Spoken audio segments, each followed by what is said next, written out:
concorrência. Tomada de preço é mais quando envolve muito mais material, mais compra de material. Aí tem a RDC, o RDC, na verdade, que é o Regime Diferenciado de Contratação, que foi instituído em 2011, como uma alternativa bastante interessante para contratos de desempenho, em que a contratação pode ser integrada, ou seja, a mesma empresa que faz o projeto básico depois vai e chega até a fase de execução, e de acordo com o RDC, a gente pode-se ter contratos de desempenho, que a remuneração de alguma forma está atrelada ao desempenho do projeto. Então é muito interessante para projetos de eficiência energética, embora tenha tido um uso limitado ao longo desses últimos 10 anos de vida do RDC, acabou não se tornando tão conhecido dos municípios. Então, a gente já soube de casos concretos em que os municípios preferiram não usar por não conhecerem e preferem usar algo... não está nem tão claro, às vezes, na legislação municipal se ele pode usar o RDC ou se precisa, às vezes, de uma aprovação da Assembleia Legislativa. Então, mas é uma opção, ou melhor, era uma opção interessante. Vocês vão ver por que no passado, muitos já devem estar familiarizados. E a terceira modalidade é o pregão, que é regulamentado pela Lei 2520 de 2002.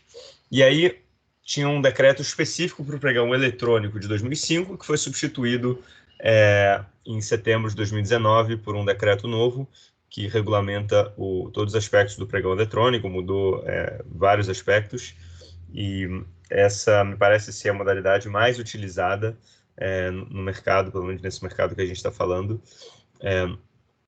apesar de ter uma desvantagem que geralmente ele é só preço, né? Não considera os aspectos técnicos, mas tem a vantagem de ser muito mais ágil e em certos casos, em certos locais, é até obrigatório usar o pregão eletrônico. E aí, agora, desde abril de 2021, a gente foi promulgada a nova lei de licitações, que, de certa forma, junta essas leis todas, revoga as leis anteriores e cria um marco legal novo para as licitações. Então, extremamente relevante.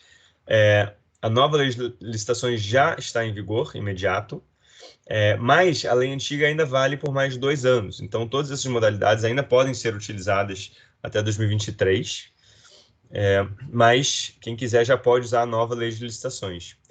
E aí, ela mantém o pregão, a concorrência, o concurso e o leilão, né? Então, aqui o concorrência, o concurso, o leilão e o pregão. Tirou as modalidades de convite e tomada de preço, e tirou o RDC, e agora tem o diálogo competitivo, que é uma modalidade nova, para projetos que são mais inovadores, que são um pouco menos conhecidos ou tradicionais, em que o município pode ouvir e dialogar com diversos fornecedores diferentes, entendendo que não existe um produto de prateleira, algo vai ter que ser adaptado para aquele projeto, e de acordo com esse diálogo competitivo pode haver inclusive debate entre os diferentes concorrentes, e no final das contas, depois desses diálogos e adaptações, aí sim cada um apresenta a sua proposta. E os critérios de julgamento aplicáveis a essas modalidades podem ser menor preço ou técnico e preço. Então, só parando aí por enquanto, a gente percebe que a maior parte das licitações são por pregão eletrônico e são por menor preço. O pregão eletrônico tem que ser o menor preço ou maior desconto. Mas a gente percebe que é muito subutilizado a concorrência por técnica e preço. Isso é uma modalidade muito utilizada em licitações internacionais, no sentido de instituições financeiras internacionais que vão contratar serviços. E no Brasil, para esse mercado, é pouco utilizado, acredito eu, por conta da simplicidade do pregão eletrônico, de ter menos risco de impugnação, conseguir realmente é algo muito mais conhecido e, por isso, menos arriscado para o órgão público que está fazendo a contratação. No entanto, quando a gente está falando de serviços que precisam trazer um resultado financeiro ao longo do tempo, ou seja, não é necessariamente o mais barato que é o mais interessante, e sim aquele que vai conseguir entregar o melhor desempenho, pois isso realmente vai trazer economia para o poder público. O técnico e preço é uma modalidade interessante, porque a gente realmente consegue pontuar os critérios técnicos da empresa e a proposta técnica, a metodologia que vai ser usada, ao invés de apenas exigir os documentos de habilitação que vão dar um sim ou não, né? Ou seja, basicamente, se a empresa passa pelos critérios técnicos, ela está habilitada, e se ela tiver o menor preço, ela ganha. Mas o técnico e preço consegue ponderar um pouco melhor isso. Às vezes, uma empresa que é um pouquinho mais cara vai conseguir trazer uma qualidade muito maior para o município e, por isso, valeria a pena contratar essa empresa, porque no médio prazo vai trazer mais economias e um produto de mais qualidade.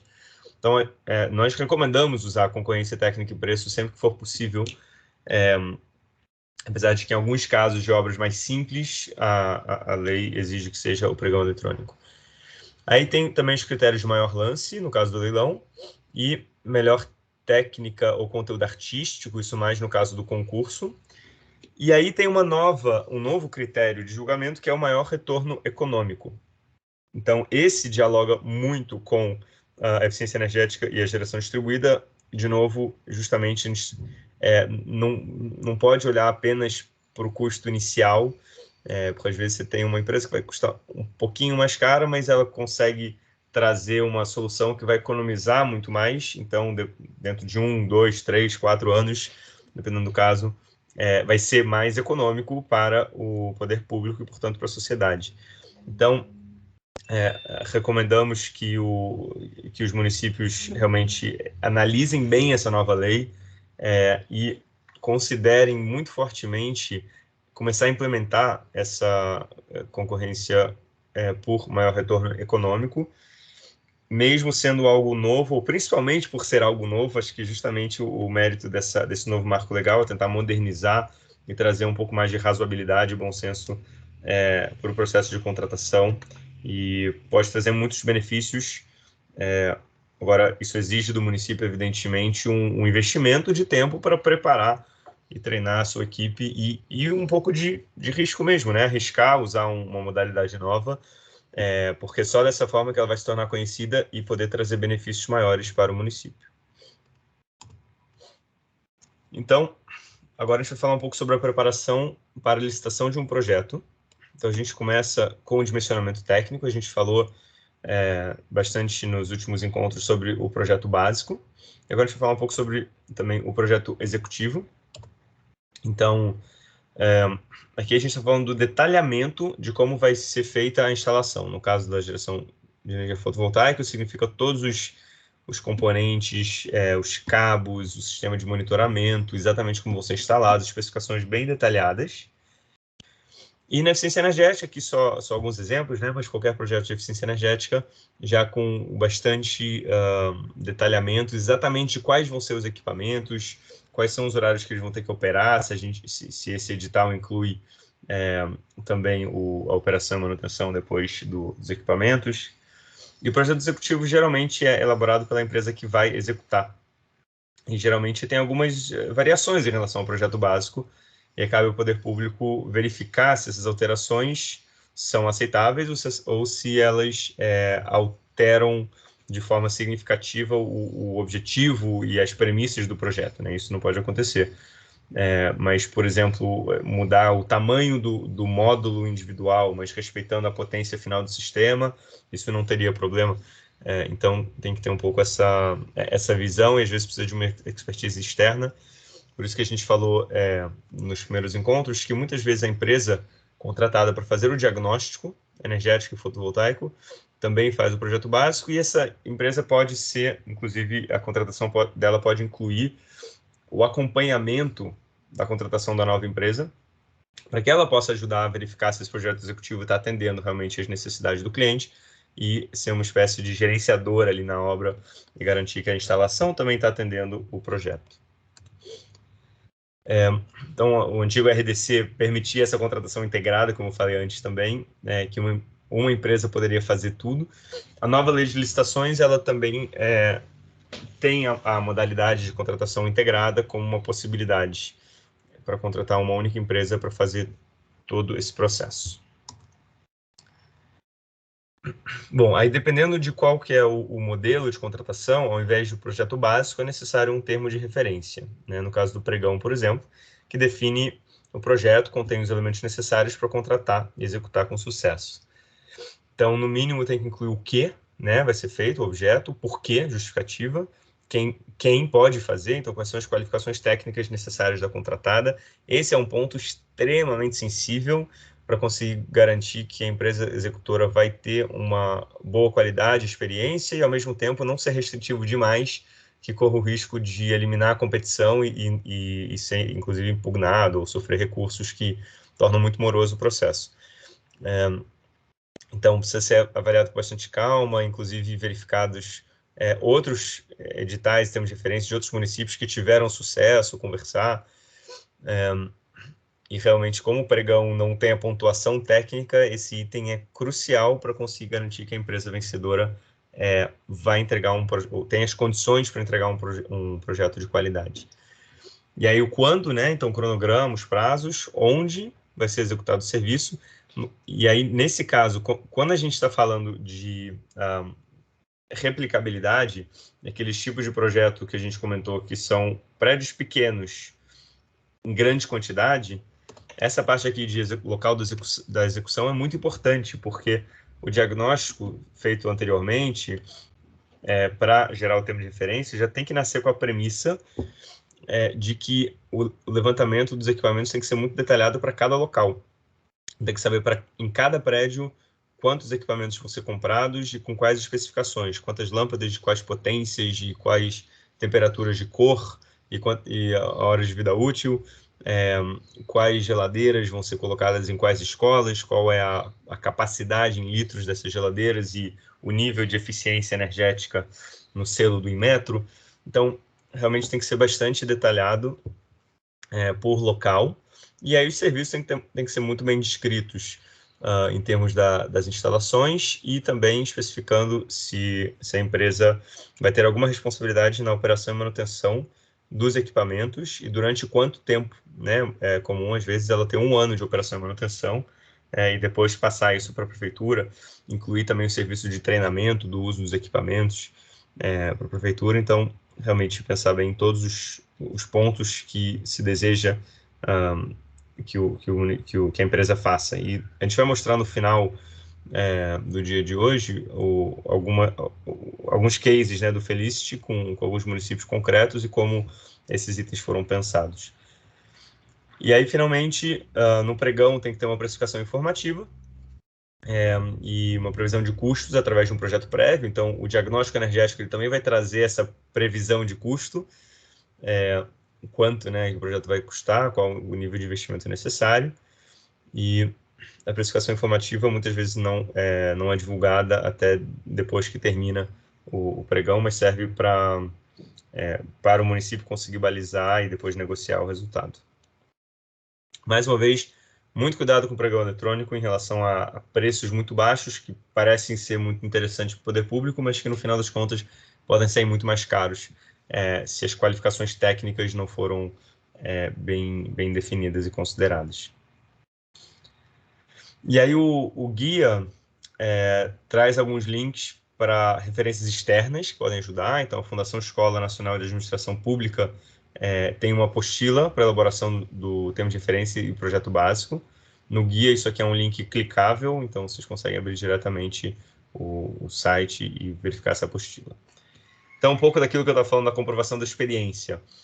Geralmente, o TDR deve pedir experiência com implantação de projetos similares, de tamanho similar, em tipologias similares, experiência com implementação de sistemas de gestão de energia em edifícios, principalmente se o termo de referência inclui um sistema de monitoramento, inclui uma parte ali de operação e manutenção.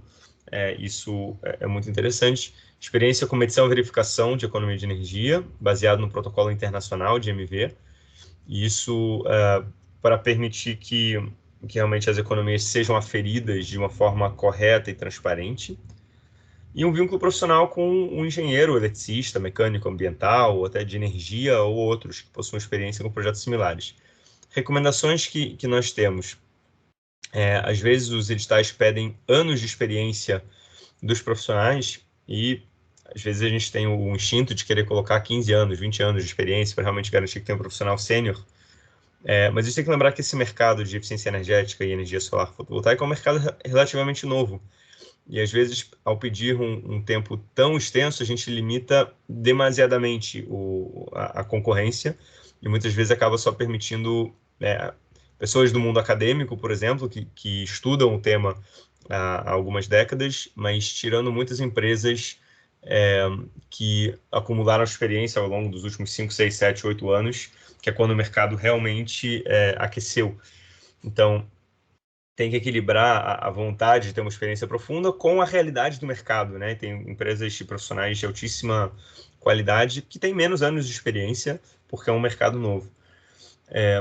E também a gente sempre recomenda não vincular de forma fechada a determinados tipos de engenharia, porque eu acho que é muito interessante como uma indicação, mas às vezes tem formações um pouco diferentes, mas que têm uma excelente experiência de mercado e que seriam excluídos se fosse muito fechado e que poderiam trazer um excelente resultado para o município. Então, sempre muitos editais têm um entre outros ou similares, o que permite um pouco mais de flexibilidade ao poder público avaliar realmente aquela proposta e verificar se ela atende, independente do engenheiro, às vezes um engenheiro civil ou um engenheiro de produção ou um arquiteto consegue trazer mais um resultado, respeitando, evidentemente, as normas e necessidade, nos casos de assinatura de ART.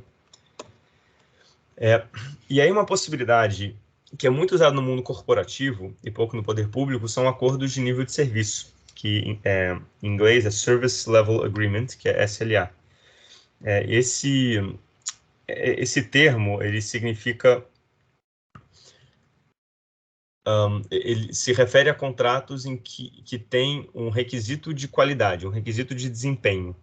E se esse requisito não for atendido, existe um desconto, né, no pagamento, uma multa. Isso pode se aplicar, por exemplo, para o contrato de operação e manutenção de ar-condicionado. E aí pode ter um requisito de que se um aparelho fica quebrado por mais de 48 horas, existe uma penalidade proporcional à hora adicional, algo do tipo, com um teto, né, de penalidade também. Isso faz com que a empresa contratada precise se mexer rapidamente, tenha um interesse em entregar um altíssimo nível de serviço e qualidade.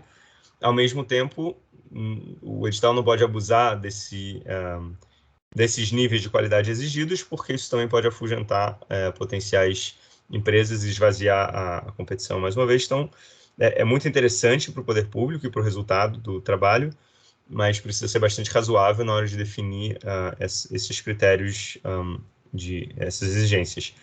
E aí, para contratos de desempenho energético, não é muito tradicional, mas esses acordos de nível de serviço poderiam ser usados também para nível de eficiência, né? Então, precisa atingir, por exemplo, uma determinada geração fotovoltaica ou uma determinada economia de energia, e se isso não for exigido, é considerado que a qualidade não foi atendida e haveria uma redução no pagamento da empresa. Então, essa é uma forma de dividir os riscos entre a empresa contratada e o poder público. Agora vamos falar de alguns riscos da licitação. Então, imagino que a maioria aqui que trabalha com licitações já tenha participado de algum processo que foi mais problemático ou que foi impugnado, e com certeza tem também experiências para compartilhar. Fiquem à vontade para compartilhar essas experiências no chat ou levantar a mão.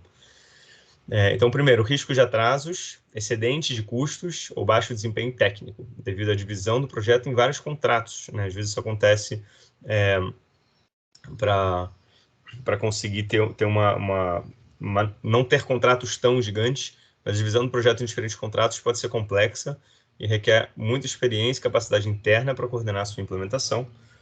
Às vezes é interessante para não ter um contrato muito grande, mas exige realmente uma cautela para gerenciar bem esses múltiplos contratos, ou então permitir um contrato só, às vezes permitir um nível de subcontratação um pouco mais alto, se é um tema também que tem muitas nuances diferentes. Por exemplo, fotovoltaica e eficiência energética, raramente a mesma empresa trabalha com as duas coisas.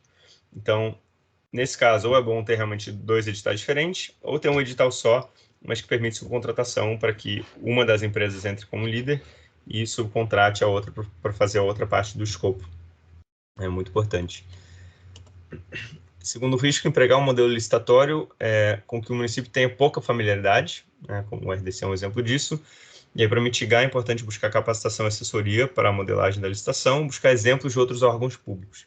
Isso agora, nessas modalidades novas, vão ter poucos exemplos de outros órgãos, mas pode haver diálogo entre diferentes municípios de uma região para trocar experiências realmente e diminuir os riscos de erro, de aumento de custos e tempo, e ao mesmo tempo se permitir testar e colocar em prática algo que pode de fato melhorar o processo e a gestão no município. Terceiro, o risco é utilizar modelo licitatório que avalia apenas o menor preço, não permitindo o uso de critérios técnicos para avaliar e selecionar o vencedor, como eu já comentei. Então, para mitigar, inserir no edital critérios rígidos de habilitação técnica da empresa, inserir no contrato multas pelo não cumprimento de determinados requisitos de qualidade, ou, como mencionei também, usar as modalidades de técnica e preço ou de maior retorno econômico. Impugnação de edital é sempre um risco. Então, para mitigar, buscar capacitação e assessoria para elaborar a licitação, buscar exemplo de outros órgãos públicos que empregaram o mesmo modelo, e garantir que todos os dados, especificações técnicas e cálculos financeiros sejam específicos e de muito boa qualidade. Isso acho que é um dos pontos principais, e também garantir que as exigências técnicas, como eu falei antes, não sejam tamanhas que acabem dirigindo o edital para uma ou duas empresas apenas, e aí também corre o risco de ser impugnado. Próximo risco é um baixo nível de competitividade técnica. Então, assegurar um alto nível de competitividade na licitação, estrutura eficiente da contratação, das formas que a gente já conversou. Agora vamos falar um pouco dos modelos de negócio, como contrato de desempenho, PPP, entre outros. Então, lembrando que quem tiver perguntas podem ir colocando no chat, podem também deixar a mão levantada, que ao final da minha fala a gente vai abrir para um momento de dúvidas. Então, o contrato de desempenho é muito relevante para a eficiência energética e ele envolve pagar o investimento do projeto a partir das economias proporcionadas com a sua implementação. Então, através de um contrato de desempenho, o município não tem um investimento inicial para fazer. Esse investimento inicial vem através de uma entidade, de uma instituição financeira ou através de uma ESCO. O que é uma ESCO? Uma empresa de serviços de conservação de energia, ou em inglês Energy Saving Company. É uma empresa que trabalha com eficiência energética e, na definição de ESCO, a empresa faz o investimento, o aporte inicial, e justamente recebe mensalmente por meio de um percentual da energia economizada.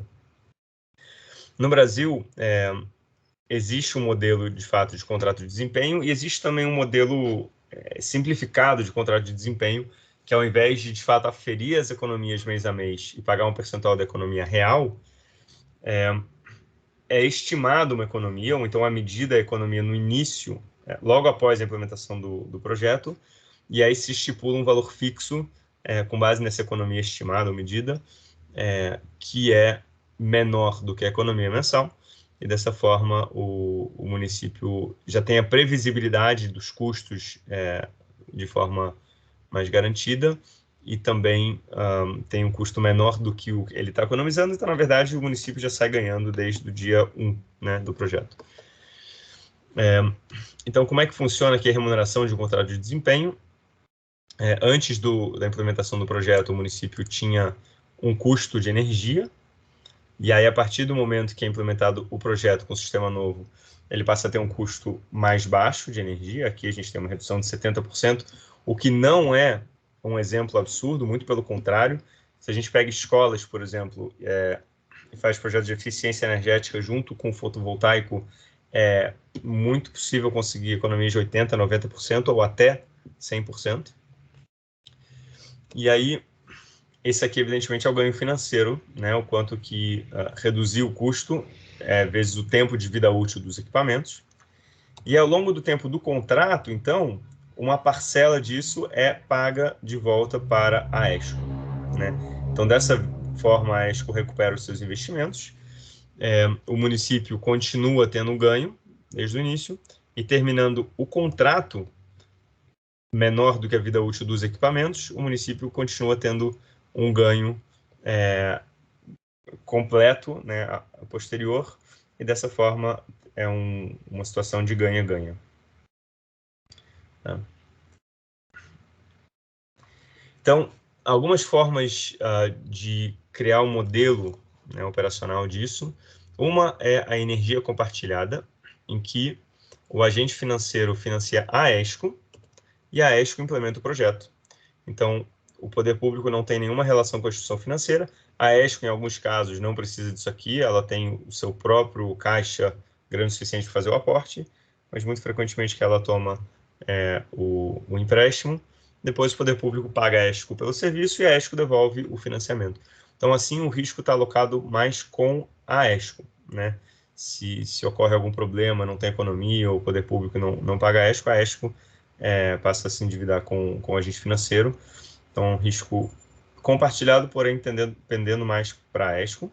E tem a energia garantida, em que o poder público toma o financiamento junto ao agente financeiro e contrata, então, a ESCO a partir desse financiamento. Então, a ESCO implementa o trabalho e o poder público paga, então, as duas. E aí o risco ainda é compartilhado, mas está mais com o poder público, porque ele tomou, de fato, o empréstimo. E aí entram todas as questões que a gente conversou na sexta-feira passada em relação à capacidade de endividamento do poder público e quanto que ele pode contrair de dívidas para saber se é possível fazer esse modelo. Quando a gente fala de PEE, por exemplo, o Programa de Eficiência Energética da ANEEL, existem essas diferentes modalidades e depende da concessionária. Algumas distribuidoras pagam diretamente para a ESCO e outras distribuidoras pagam diretamente para o poder público, que aí o poder público, nesse caso, precisa fazer uma licitação pública para contratar a ESCO. Nesse primeiro caso, não precisa, porque, na verdade, o poder público não vai remunerar diretamente depende da modalidade, mas pode ser feito de uma forma quando o PEE, não é exatamente esse modelo. Então, o agente financeiro remunera a ESCO e o poder público não precisa pagar nada, porque no caso do PEE é fundo perdido. Mas no caso de outros bancos de desenvolvimento, do BRDE, do BEI, do BDMG, do BNDES, enfim, ou de agências de fomento locais, podem ter bastante interação ali com o banco, e aí, no caso, tem esse pagamento de volta. Então, existe essa fase aqui de licitação pública que precisa ser pensado. Aí tem algumas outras modalidades que são menos utilizadas no Brasil, mas que existem e podem ser interessantes. Então, o chauffage é uma palavra francesa que significa aquecimento.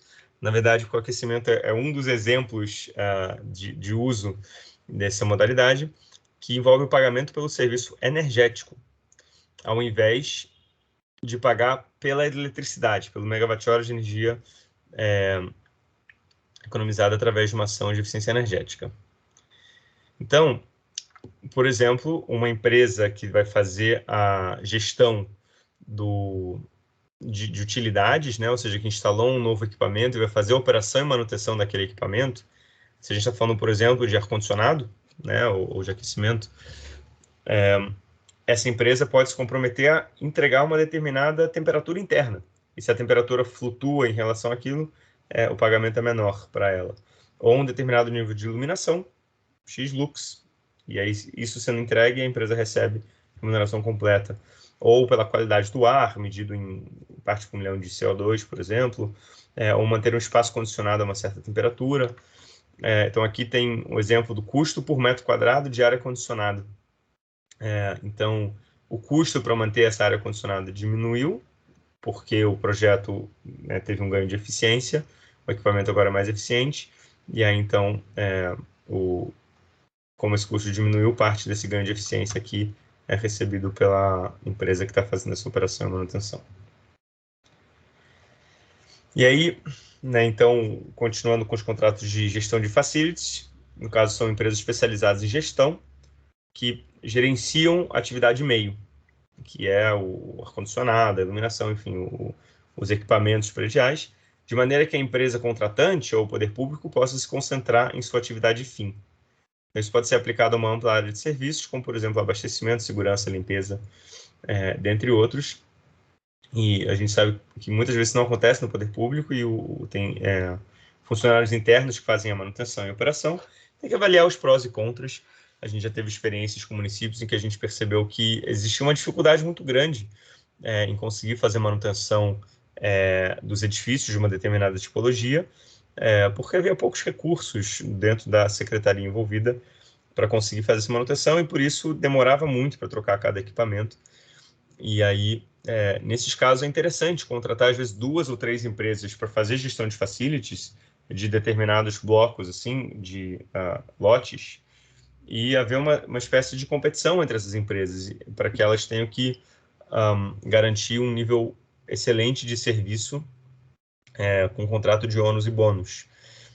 Então, existem algumas estratégias que não são tão convencionais, mas que são perfeitamente permitidas dentro da legislação e que podem ajudar o município a ter um serviço melhor e focar na atividade fim daquela secretaria, né? Uma secretaria de saúde tem que focar na saúde, secretaria de educação pode focar na educação e não precisa ter profissionais ali especificamente focados em gestão de facilities. E aí, a tão falada PPP, né, parceria público-privada, em que o poder público trabalha junto com o poder privado, com uma concessionária, que vai geralmente trazer o aporte financeiro, às vezes tem uma instituição financeira terceira que traz esse aporte, e aí essa empresa passa a ter a concessão daquele serviço ao longo de anos, né? Então, a lei da PPP é de 2004, e a PPP pode ser usada para contratos de 5 a 35 anos, e só para projetos maiores de 10 milhões de reais. Antigamente eram 20 milhões de reais, foi diminuído em 2017. O nosso guia tem um link para o guia de boas práticas em PPPs da iluminação pública, onde você pode pegar mais informações sobre o funcionamento da PPP. A cidade de São Paulo, não sei se tem alguém aqui assistindo hoje do município de São Paulo, tem buscado fazer PPP de geração distribuída e agora envolvendo também eficiência energética, então é algo bastante inovador para que o projeto de eficiência energética seja implementado pela empresa privada, de forma que essa própria empresa vai fazer a gestão desses ativos. Então, se uma lâmpada troca, a própria empresa vai ter que colocar uma nova. Se o custo da energia está alta, a própria empresa vai perder com isso, porque ela que está fazendo esse gerenciamento. Então, são contratos bastante longos e que, de certa forma, garantem um bom serviço, porque a empresa que tem essa concessão é a maior interessada em manter esse serviço de alta qualidade. Então, isso ainda não foi implementado para eficiência energética, mas já está sendo estudado e estruturado para que em breve a gente passe a ter alguns contratos desse tipo. E claro que não precisa também ser do porte de uma cidade como São Paulo, mas pode ser escolhido um piloto, né, uma área menor, de um município menor, para testar e colocar em prática essa modalidade.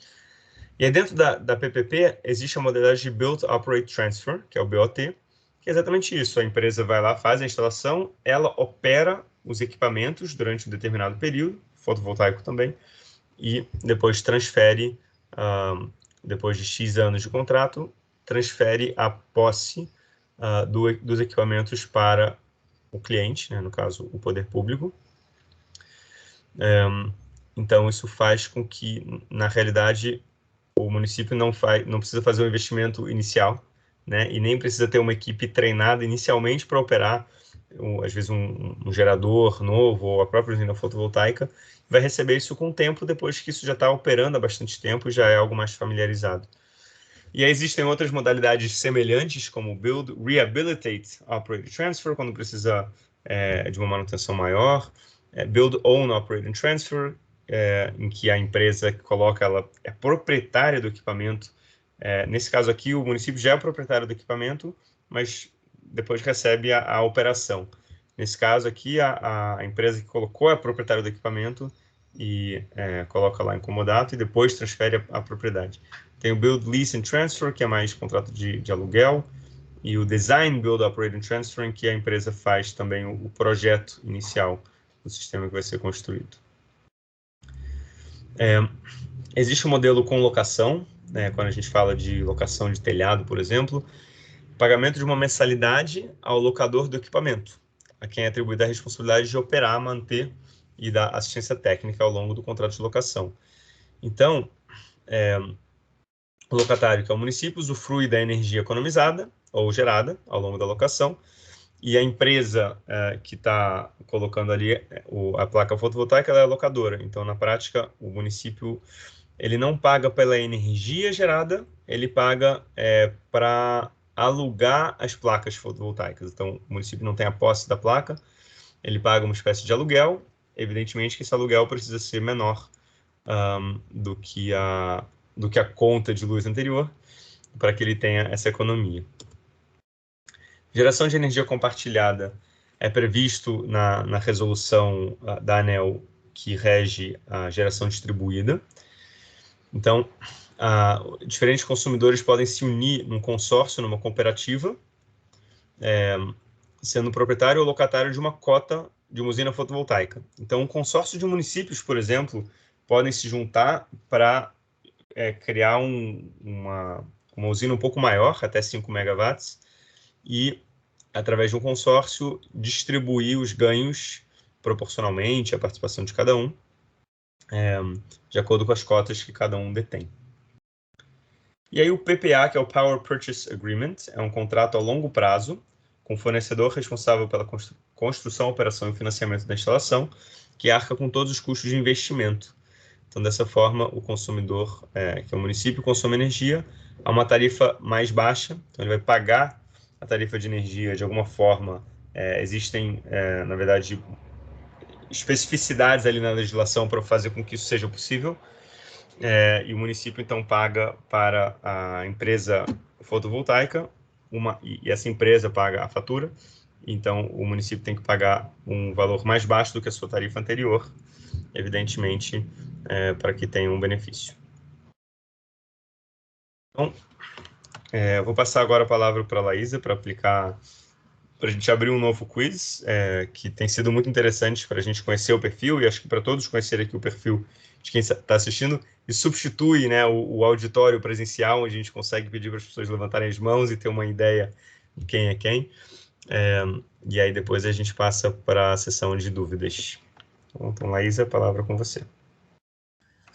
Obrigada, Alexandre. Então, pessoal, seguindo o mesmo esquema dos nossos outros webinars, se vocês puderem, por favor, acessar esse link ou utilizar o QR Code e colocar o código. E vou compartilhar minha tela.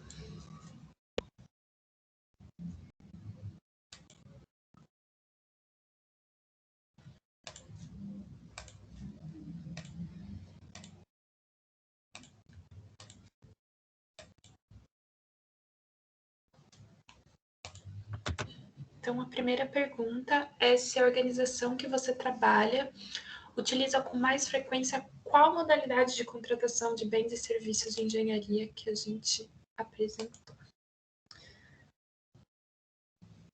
Então, o pessoal que já votou apontou o pregão. A maioria ainda o pregão. Agora também surgiu tomada de preços, concorrência.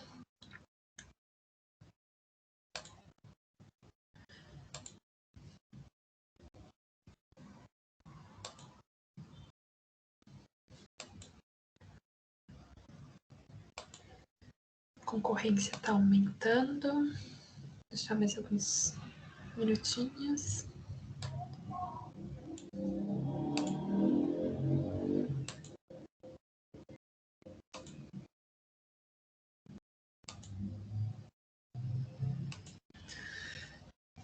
Então, quase 9% tomada de preços, 23% é concorrência, 46% é pregão.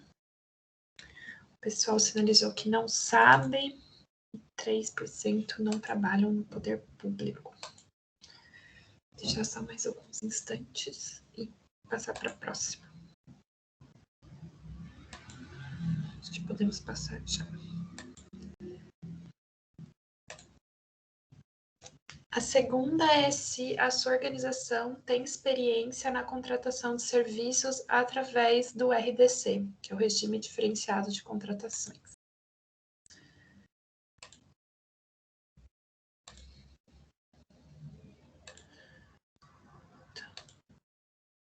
Mais da metade sinalizando que não tem experiência. –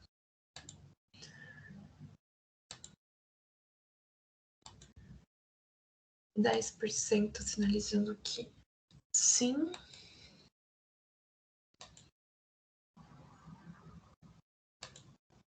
deixar mais alguns segundos.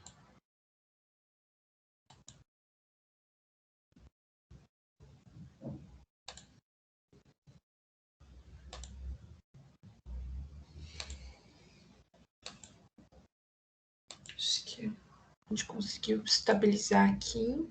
Então, quase 50% não tem experiência com RDC, 13% sim, 32% desconhecem e 5% dos participantes não trabalham na administração pública. E a última pergunta desse quiz, essa vocês podem escrever de maneira objetiva, uma palavra ou uma frase, que, na sua opinião, qual é o maior risco para a realização de uma licitação?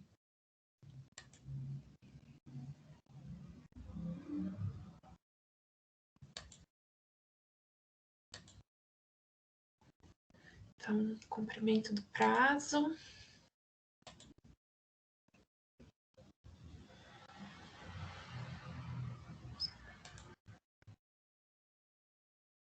Prazos, direcionamento.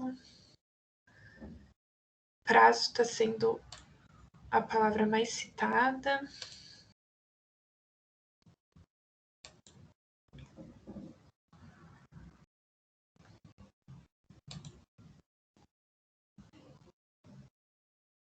Também tem a parte de jurídico, da qualidade.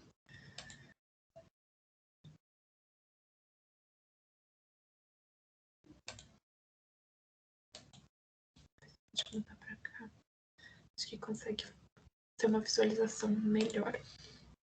Então, qualidade, prazos, aditivo, caráter jurídico, cumprimento de prazo, cumprimento do objetivo econômico, o prazo, a definição precisa do objeto, os preços, direcionamento sem intenção da licitação, falta de informação sobre o assunto, fornecedores inadequados, material inferior, não haver empresas interessadas. Bastante pessoal sinalizou o prazo e a qualidade. Acho que prazo e qualidade foram os principais sinalizados por vocês. Acho que muito obrigada para quem participou. Vou encerrar aqui. E eu abro a nossa sessão de perguntas e discussões.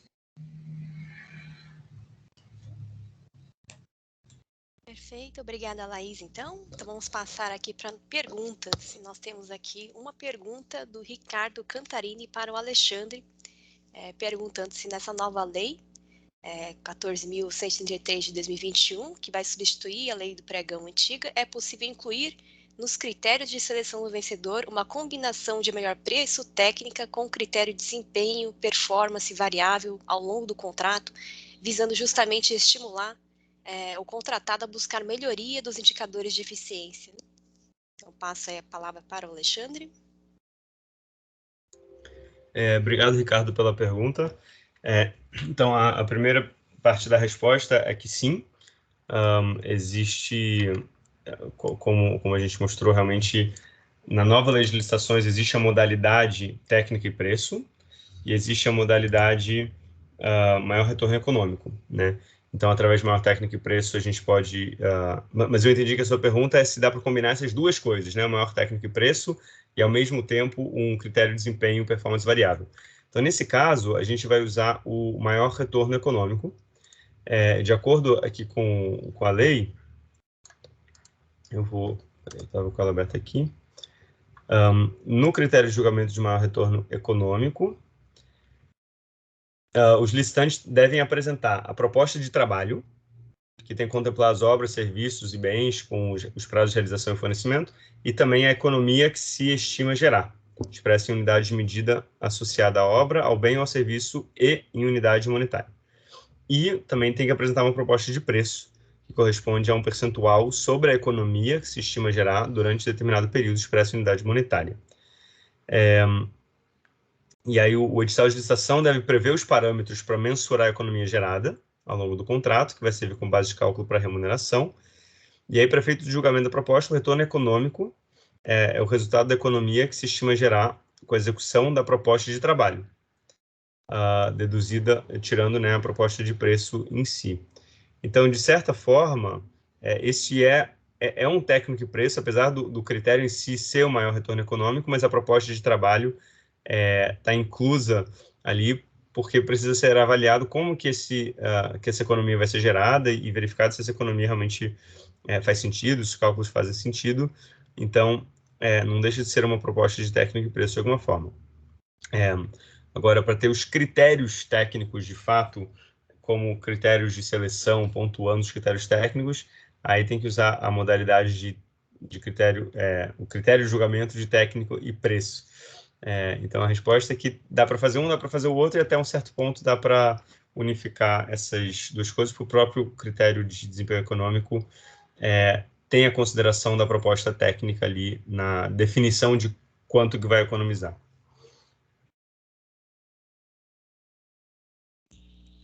Perfeito, maravilha. Temos mais uma pergunta aqui do Ari, vice-prefeito de Palmares Paulista, São Paulo. Ele comentou que você comentou que consórcios públicos podem ter uma usina para geração de energia. Qual consórcio já realizou isso com sucesso? Ari, eu não tenho agora de cabeça um exemplo para dar, mas depois a gente pode buscar e trazer para vocês. Não sei se já foi usado, de fato, esse consórcio com sucesso ou não. Mas ele é previsto na legislação, já foi usado com certeza no poder privado e é previsto na legislação. Mas eu não sei agora te trazer um case de municípios.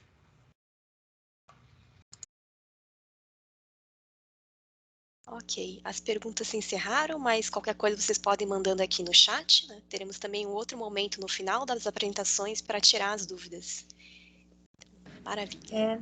Licença, Rosane, Alexandre, bom dia a todas e todos. Aproveitar para agradecer a presença de vocês, que eu ainda não apareci hoje. Só avisando para todo mundo que eu vou enviar agora o link no chat de presença. Peço para todas que tenham interesse de receber a certificação que respondam o link, por favor.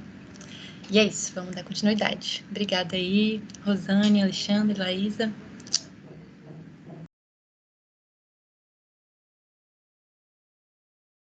Ok, então, obrigada, Yara.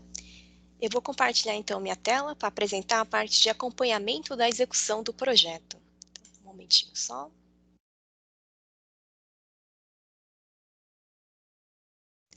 Perfeito, então, acredito que vocês estejam vendo minha tela. Então, vamos seguir aqui, então, com a parte de acompanhamento, né? Então, a parte de licitação é muito importante, né? Então, o Alexandre já apresentou os tipos possíveis, né, de licitações, e agora a gente vai pensar, e agora na parte de execução, né? O que a gente deve considerar nessa parte, né? Então, aqui, quando a gente fala do acompanhamento e execução de projetos, é imprescindível a gente falar de comissionamento do projeto e comissionamento dos sistemas, né? Então, o que seria comissionamento? É justamente uma verificação sistemática, né, envolvendo todas as etapas do projeto, né?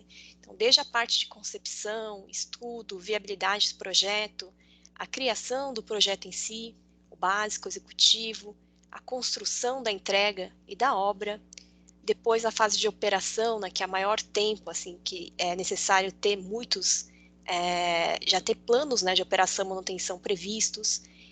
Pensar também em futuras reformas e retrofits, né, depois que o edifício tem mais de 10 anos, né, ou algum sistema 5 anos ou mais. E também pensar no final da vida útil do edifício, né? Então, depois aí de uns 25 anos, 30 anos, 40 anos, né? O que vai acontecer com o projeto, né? Com o sistema que está sendo planejado ou licitado, né? Então, para isso, a gente vem com a parte de comissionamento, né? Existem já diversas categorias, né, de projeto que podem se enquadrar, né, para incluir a parte de comissionamento dos sistemas, né? Como é o caso, por exemplo, do projeto integrado, que já junta diversas disciplinas, né, para poder resolver e projetar bem, otimizar um projeto, né, logo de início, né. Então, no caso aí, se for um projeto, né, para uma construção de uma nova edificação, seria a junção, né, das diversas disciplinas envolvidas, né, então pessoal de arquitetura, de engenharia, de iluminação, de ar-condicionado, já resolvendo todos os sistemas e otimizando o projeto logo de início. Simulação energética também pode ser utilizada, né, como um meio de se saber, né, de poder quantificar também e ver qual que é a viabilidade de medidas de eficiência, né, qual que é a melhor solução para a edificação. Então, o comissionamento entra desde todas essas partes, né, e depois a parte de uso, operação, manutenção, é muito importante também falar de sistemas de gestão de energia, né.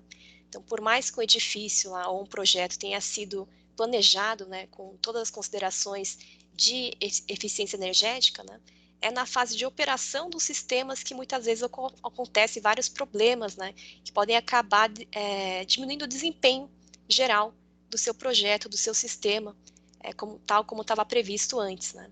Então, para isso que entra o comissionamento do projeto e comissionamento dos sistemas, para justamente garantir que a qualidade a qualidade de performance vai ser mantida ao longo de todo o projeto, né?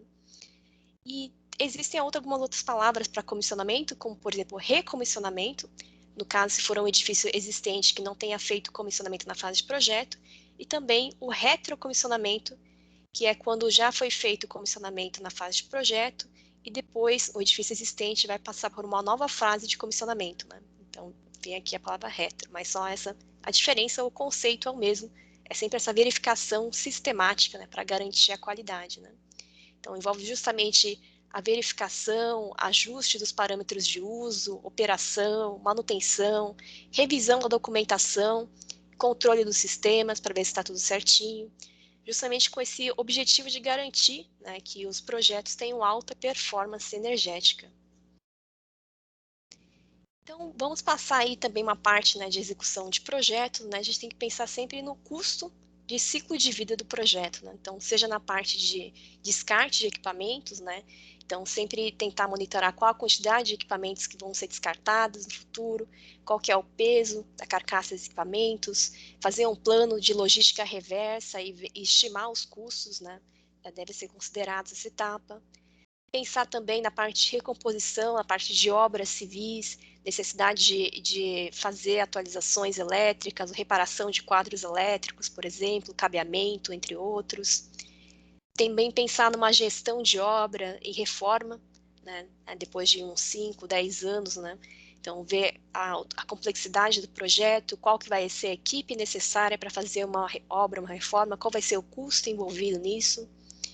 E também na parte de manuseio e distribuição do equipamento, né, tem que prever aí as questões de custos e adequação para transporte, necessidade de condicionamento de equipamentos, ou também a equipe qualificada para fazer essas funções. Também a gente fala na parte de instalação, né, então, tanto de painéis fotovoltaicos quanto alguns outros tipos de sistema, é necessário justamente ver a qualificação do profissional, né, então precisa ter um nível técnico mínimo necessário para poder instalar o equipamento, né, e também depende da complexidade da instalação, né, mas conforme nós vimos, né, é recomendável que o profissional tenha, no mínimo, né, NR10, né, para trabalhar com a parte elétrica, e NR35, se for um trabalho em altura, né. A parte de operação e manutenção, a gente tem que ver a questão de regime de funcionamento dos equipamentos, prezar pela boa operação deles, né? Então, é necessário fazer um manual, né, de operação e manutenção, um plano de operação e manutenção, e também prever manutenções periodicamente, né? Manutenções corretivas, manutenções preventivas e também a centrada na confiabilidade, né? Então, vários tipos de manutenções são possíveis e é necessário já deixar um budget, né, para fazer esses serviços de manutenção. Também é necessário pensar, por exemplo, na licença de softwares, né?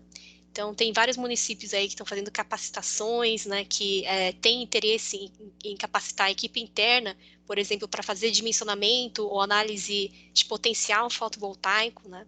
E aí existem alguns softwares disponíveis no mercado, né, mas que são pagos, né? Então, caso a prefeitura tenha esse interesse, né, é sempre interessante, né, prever já esse custo com licença de softwares, né, para a equipe interna poder construir, né, evoluir e também utilizar essa ferramenta com tranquilidade, né, sem ficar usando as versões gratuitas, que são por tempo limitado, né.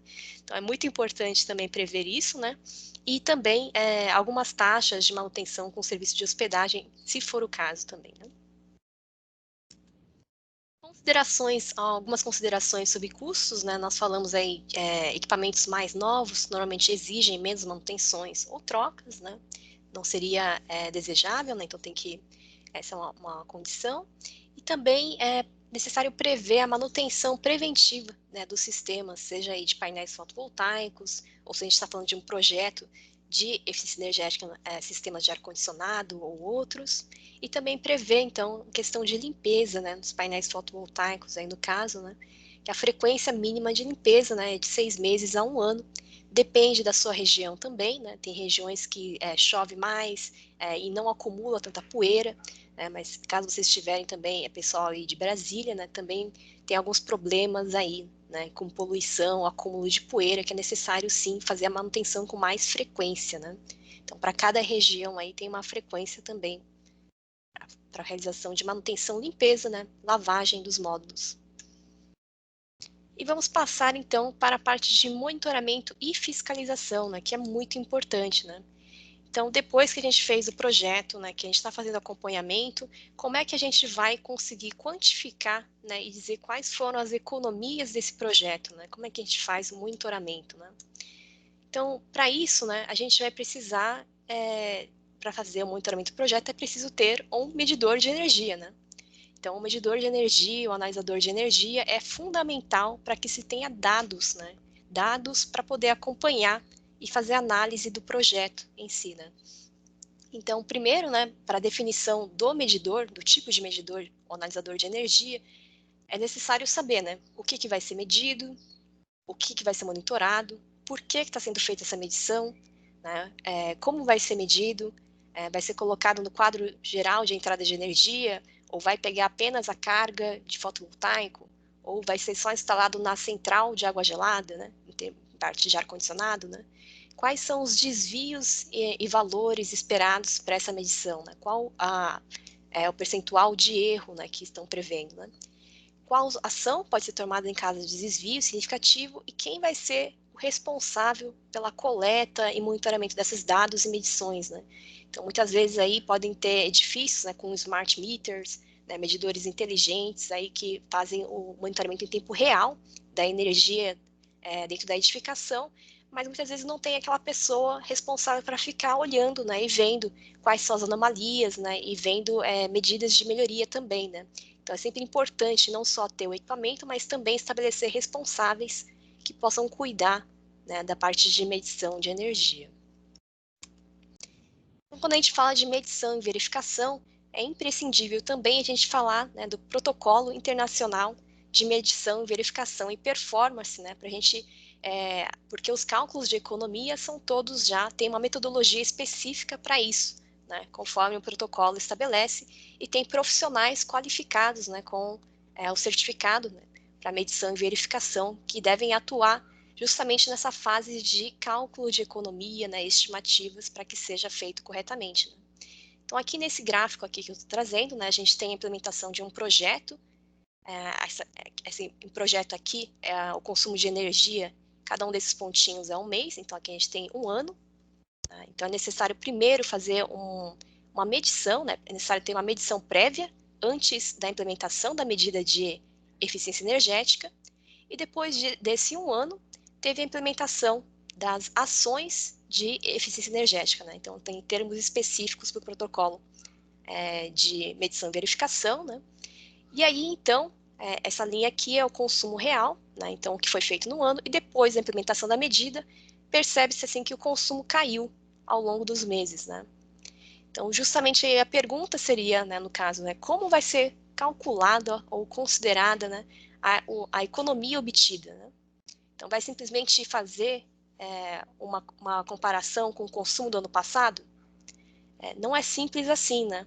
Se a gente comparasse o consumo agora, pós-economia, ou pós-medida, implementação da medida, com o consumo anterior, vai ter uma certa economia, mas pode ser incorreto, né, considerar apenas isso, porque existem vários fatores que influenciam, né? Por exemplo, se a gente está falando da parte de ar-condicionado, né? Se um ano foi, esse ano, o atual, foi mais quente, né, vai consumir mais energia, né? Então, não necessariamente vai comparar com o mesmo consumo de linha base, né? Se teve um aumento da produção, por exemplo, também, isso também deve ser considerado, né? Então, a economia não é simplesmente fazer uma estimativa com base no ano anterior, mesmo que seja mês a mês, né? Então, para isso existem essas metodologias de cálculo, né, que a gente chama aqui estimativa de linha de base, que é o consumo anterior à implementação, e depois o consumo de linha de base ajustado, né, que vai ser justamente essa parte de cálculo para verificação da economia, né, da economia ou consumo evitado, né? Então, bastante importante se atentar a esse detalhe. E quais são os insumos básicos para monitoramento, né? Então, a gente vai falar bastante, né? Mas alguns já sabem, né? Mas principalmente a fatura de energia elétrica é utilizada como fonte base, assim, para a gente começar a falar de dados de monitoramento, a gente precisa de faturas de energia, né? A medição também, né? Então, consumo de energia, ver questões de demanda contratada, demanda ultrapassada, multas, entre outros, geração fotovoltaica também. Precisa de plantas, IPTU também, com a Secretaria de Patrimônio, dados de área construída, área total, área útil, área de estacionamento coberto, área privativa, para fazer algumas considerações. E a gente vai falar também de indicadores de desempenho energético, né? Então, medir é o primeiro passo para a gente conseguir trabalhar com dados, né? E os dados podem gerar indicadores de desempenho, né? Então, quais indicadores seriam interessantes para projetos, né? Então, no caso assim, de um portfólio na prefeitura, tem várias edificações, né? Sejam elas escolas, prédios administrativos, hospitais públicos, entre outros, né? Na parte de indicadores, a gente pode pensar, né, em fazer um indicador para entender qual prédio consome mais energia dentre essas tipologias, né? Então, a gente tem aí algumas definições para indicadores, né? Então, primeiro, né, definir qual o objetivo da gente estar criando esse indicador, né? Entender as atividades que compõem esse projeto, buscar também referências de indicadores já desenvolvidos, né, para não ficar reinventando a roda, né, e utilizados no mercado, e também utilizados no benchmarking, né, o nível típico esperado de consumo das edificações, no caso de benchmarking de energia. Também depende da análise de dados disponíveis, né? Então é necessário ter aí medição, né? Faturas de energia, dados de área e outros, né? E criação, por fim, né? Se faz a criação dos indicadores de desempenho, tendo todas essas informações, né? Então, quais indicadores de desempenho podem ser interessantes, né? Então, a gente ressalta aqui alguns deles, né? O primeiro é a economia energética anual, né? Em quilowatt-horas por ano. Então, por que não o custo, né? Então, conforme a gente já mencionou nos webinars anteriores, né, o consumo ele não é afetado assim pela tarifa, né, e a tarifa sofre considerações da bandeira, né, bandeira vermelha em época de escassez, né, então é melhor, né, é mais correto utilizar o consumo de energia, né, em quilowatt-horas por ano, para justamente apresentar esse impacto de redução de consumo de energia de uma determinada medida de eficiência, né? Então, esse é um indicador muito importante que a gente utiliza, então, quilowatt-hora por ano economizado. O segundo indicador é a própria geração de energia, né, no caso de fotovoltaico, né, então, quilowatt-hora de energia gerada. Para isso é preciso aí monitorar o perfil típico de geração de energia e verificar se existe alguma anomalia de geração, por exemplo, né? Ele vai permitir fazer essa verificação de anomalias. Um terceiro indicador é o consumo anual específico pela área construída, então, quilowatt-horas por metro quadrado por ano, né, na qual a gente pode fazer uma comparação entre diversas edificações, por exemplo. Né? Se eu vou comparar duas escolas, então é necessário verificar qual a área delas. Né? A escola que tem maior metragem quadrada vai consumir mais energia também, né? Então é necessário fazer uma ponderação pela área, né? Então, consumo por metro quadrado por ano seria um indicador mais indicado, né?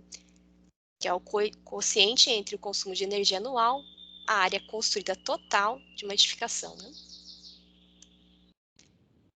Os outros indicadores de desempenho energético são o consumo anual específico, por exemplo, no caso de escolas, pode ser feito para sala de aula, consumo por sala de aula, ou consumo anual específico por número de alunos.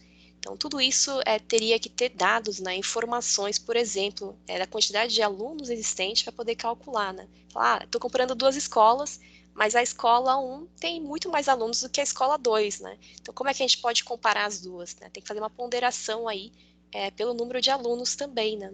E utilização, período de utilização. Às vezes a escola tem 1 turno, 2 turnos, ou então tem 3 turnos, né? Então, tudo isso tem que ser considerado também nas análises. E, por fim, também a gente fala da parte de, no caso de hospitais, consumo anual específico por leitos ocupados, né? Então, vê aí o consumo, uma comparação do desempenho energético no hospital, ou quando você estiver fazendo uma comparação de desempenho entre diferentes hospitais, é super importante considerar a parte de leitos, né? Leitos disponíveis e leitos ocupados. E quando a gente fala também de melhoria contínua dos projetos, né?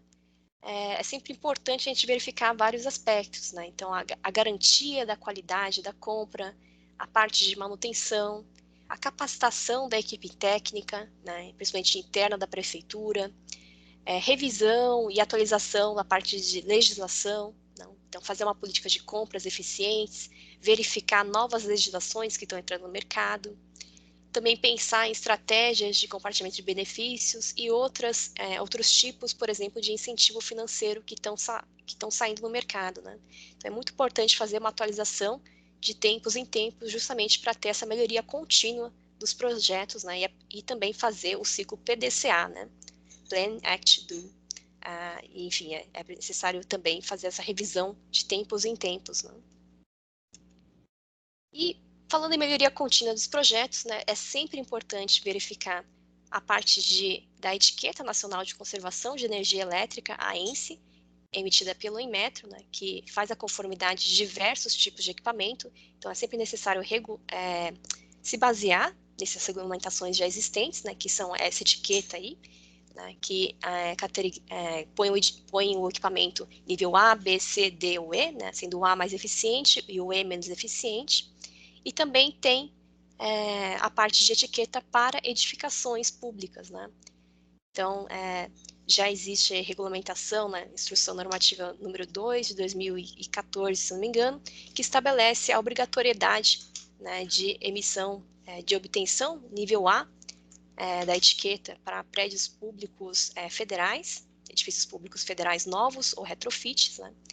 E também já existem planos, né, e estudos também prevendo a obrigatoriedade da emissão da etiqueta para outras categorias de edifícios públicos, né?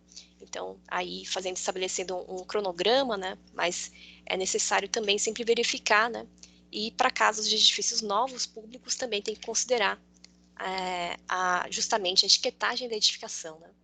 Que avalia diversos aspectos, né? Então, aqui no caso, envoltória, iluminação e ar-condicionado.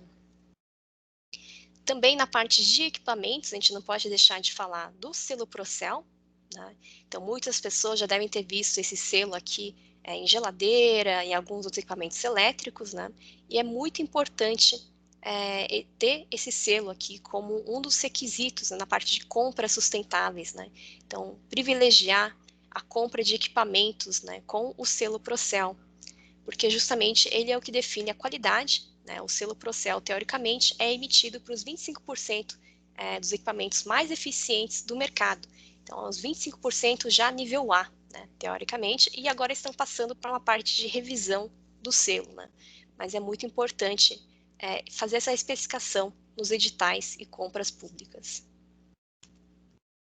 E também pensando aqui em melhoria contínua dos projetos, né, a gente tem algumas atividades básicas, né, de manutenção de equipamentos que nós temos que mencionar. Por exemplo, né, luminárias e lâmpadas, manter limpa, né, fazer uma limpeza, né, periódica das lâmpadas para justamente garantir que haja essa reflexão máxima da luz, né. Então, aqui a gente pode imaginar, né, quantas pessoas já fizeram isso, seja nas suas casas, né, ou seja na sua edificação, ou já viu alguém fazendo isso alguma vez na vida, né? Então, sim, é necessário também pensar, né, na manutenção, uma limpeza periódica das suas luminárias e lâmpadas, né? Filtros de ar, acho que agora em época de pandemia é um assunto bastante monitorado, né, e requisitado, verificado, então ver a questão de qual que é o filtro necessário para a sua edificação, seja numa parte de um edifício comercial, quer dizer, um edifício administrativo de escritório, ou seja no hospital público, por exemplo, que tem uns filtros mais adequados, né? E também garantir a manutenção desses filtros, né? Não adianta nada ter um filtro que que está todo sujo, né? Já não está conseguindo fazer a limpeza adequada, né? Então tem que fazer a manutenção correta, a limpeza dos filtros, garantindo a qualidade e eficiência energética do sistema. Isso é válido tanto para equipamentos centrais, né, que normalmente as pessoas já estão olhando com mais frequência a manutenção dos filtros, quanto também para equipamentos de pequeno porte.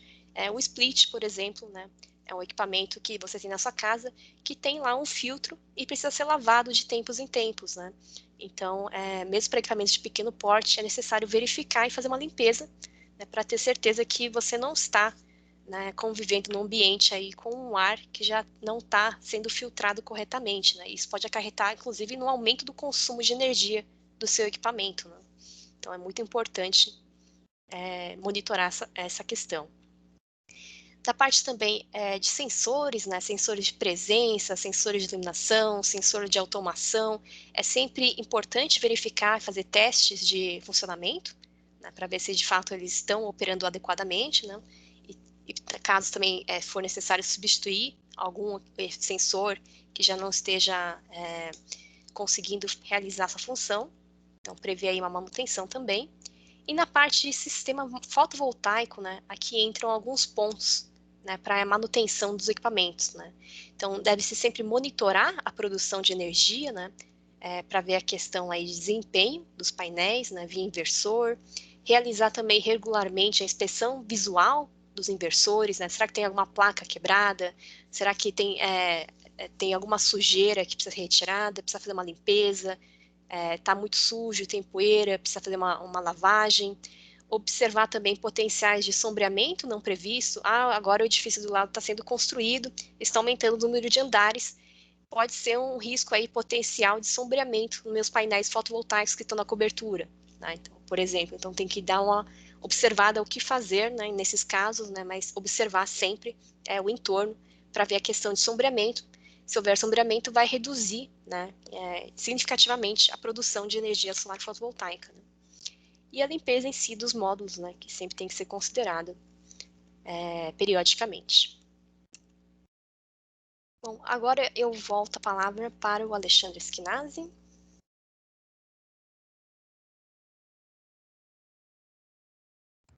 Muito obrigado, Rosane. Eu vou compartilhar aqui minha tela mais uma vez. Só um minutinho.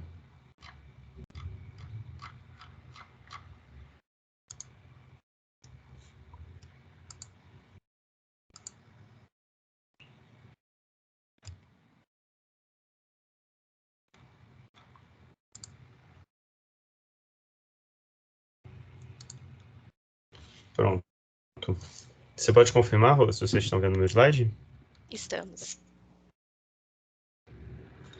Maravilha. Então, agora esse aqui é o nosso último capítulo desse ciclo de webinars. que a gente vai trazer uma experiência prática do próprio projeto Felicity com a GIZ, nos municípios de Porto Alegre e de Maringá. E aí depois a gente abre para mais uma sessão de perguntas, discussão, aí a gente aproveita também, se alguém quiser levantar a mão, falar alguma coisa, é o momento. E se sobrar um pouquinho de tempo no final, a gente abre o guia em PDF, só para a gente dar uma olhada juntos nele, já que a gente está falando muito nele, compartilhou o link várias vezes, mas não chegamos a abrir ele juntos. E aí a gente termina. Então, sempre interessante terminar com um case concreto. Então, o projeto Felicity prestou assistência técnica em Porto Alegre para eficiência energética e geração distribuída nas escolas públicas, 99 escolas públicas, e ao município de Maringá, no Paraná, para um projeto de retrofit da iluminação pública. O escopo era apoio técnico para preparação dos projetos, incluindo todos os aspectos que a gente vem conversando aqui: governança, diagnósticos energéticos e fotovoltaicos, análise técnica e financeira, elaboração do projeto básico e do tema de referência, ou seja, a preparação para a licitação e também preparação do projeto para financiamento. E ao longo de todo esse processo, incluiu também a discussão sobre o modelo de financiamento, sobre o modelo licitatório, sobre desafios técnicos, e houve também muitas lições aprendidas para o município e para o projeto como um todo. A equipe de assistência técnica era formada por 5 especialistas da área social e ambiental, da área de governança, da área fotovoltaica, financeira, e a MITSID foi especialista de eficiência energética nesses projetos. Então, tivemos uma participação bastante intensa ao longo de muitos meses, um pouco mais de um ano, na verdade, nesses 2 projetos. Então, em Porto Alegre, o objetivo é reduzir o custo da conta de luz da Secretaria de Educação e aumentar o conforto térmico nas 99 escolas municipais, como uma estratégia que seria replicável para outros edifícios, principalmente edifícios de saúde, unidades básicas de saúde, que tem muita semelhança em termos de estrutura e tamanho, porte, com as escolas. Então, o projeto tinha 2 componentes. A primeira, de eficiência energética. Então, por meio de auditorias energéticas, o objetivo era definir as medidas aplicáveis, por exemplo, troca de lâmpadas, equipamentos gerais, isolamento térmico, ventilação natural, etc. E o componente 2 era de geração distribuída, definir quais são as edificações elegíveis para receber os painéis fotovoltaicos e aí dimensionar o potencial de geração por escola. No projeto de Maringá, o objetivo foi renovar o parque de iluminação pública, 50 mil pontos do município, usando LED, e integração do sistema de monitoramento, um sistema de telegestão, monitoramento remoto. Então, o primeiro componente, que é a substituição das lâmpadas luminárias, 50 mil pontos de iluminação para serem renovadas. O modelo de contratação estava em análise ao longo do projeto. A Prefeitura de Maringá já possui uma ampla base de dados georreferenciados, que foi um avanço muito grande para o projeto, mas tinha um desafio técnico que era conciliar a iluminação com a arborização da cidade. E a cidade já tinha feito alguns projetos pilotos pequenininhos ali de LED, principalmente nas praças e algumas avenidas, e o estudo luminotécnico foi desenvolvido, então, também como parte desse projeto. Em termos de monitoramento e telegestão, a ideia é realmente um sistema de medição do consumo, de controle por telegestão e aperfeiçoar a gestão e o atendimento aos munícipes. Então, vamos falar aqui, vamos começar, como eu falei, a gente abrangeu vários pontos, né? Vamos começar aqui falando da formalização da gestão do projeto, a parte da governança. Então, a demanda já tinha sido identificada, nesse caso, como o Felicity funciona por chamada de projetos, o próprio município já tinha selecionado os projetos que eles queriam fazer, o escopo em termos de quais edifícios e geração distribuída e eficiência energética, já tinham submetido, então a gente já entrou aqui nesse passo 3. Então, os 2 municípios, cada município criou uma unidade de implementação do projeto, que a gente chama de PIU no Felicity, que é o termo em inglês, Project Implementation Unit, também é chamado de UGP, como apresentado pelo Pedro Sucar na semana passada, que é a unidade de gestão do projeto. E aí dá para ver que ambas as cidades tinham PIUs bastante multidisciplinares, multissecretaria, e isso é excelente para a gestão do projeto. Então, em Porto Alegre foi liderado pela SMRI, Secretaria de Relações Institucionais, dentro do seu escritório de resiliência, com participação do chefe de gabinete, do secretário adjunto, então, realmente, pessoas com cargo bastante alto, que é muito importante para dar bastante credibilidade, peso e conseguir atribuir responsabilidade para os demais no andamento do projeto. É muito importante ter uma secretaria que é a dona do projeto, digamos assim, aquela que vai coordenar, gerir e permitir a coerência, né, a coesão da equipe que vai estar tocando o projeto. E aí, evidentemente, a Secretaria de Educação, que é a beneficiária, digamos assim, do projeto, ou a solicitante, de alguma forma, porque o projeto era de escolas, então representado pela gestão de obras, elétrica e civil, e pelas relações institucionais das MED. E aí as outras secretarias envolvidas, que são de planejamento e gestão, Fazenda, absolutamente essencial, está envolvido desde o começo para falar dos modelos de licitação e contratos, Meio Ambiente e Sustentabilidade, Secretaria de Serviços Urbanos, Parcerias Estratégicas e a Procuradoria-Geral do município. E aí tinha também reuniões menos frequentes com a PIU ampliada, que incluía a Secretaria de Saúde, pensando numa replicabilidade futura, e de Infraestrutura e Mobilidade. E aí em Maringá, também bastante multidisciplinar, a gestão era feita pela Secretaria de Gestão, o próprio secretário e também a divisão de geoprocessamento estavam incluídos, a Secretaria de Serviços Públicos, que é quem cuida da iluminação pública, então dá para dizer que essa é a secretaria demandante ou beneficiária, o Departamento de TI para cuidar da parte de telegestão, e aí Secretaria de Obras Públicas, de Patrimônio, Compras e Logística, responsável pelas licitações, a Fazenda, então nesse caso é separado, né, a Fazenda das compras, então a Fazenda pelos orçamentos, a Secretaria de Meio Ambiente e a Procuradoria-Geral do município. Então eram times bastante completos, a gente teve várias reuniões com muitos atores, e é muito interessante como cada um vai trazendo o seu ponto de vista, suas considerações em cima do projeto, e isso faz com que o projeto pule algumas etapas, né, no bom sentido, que o projeto evite, de certa forma, retrabalhos e desafios que pudessem surgir só depois, já eram mencionados antes e já tratados ao longo do desenvolvimento do projeto.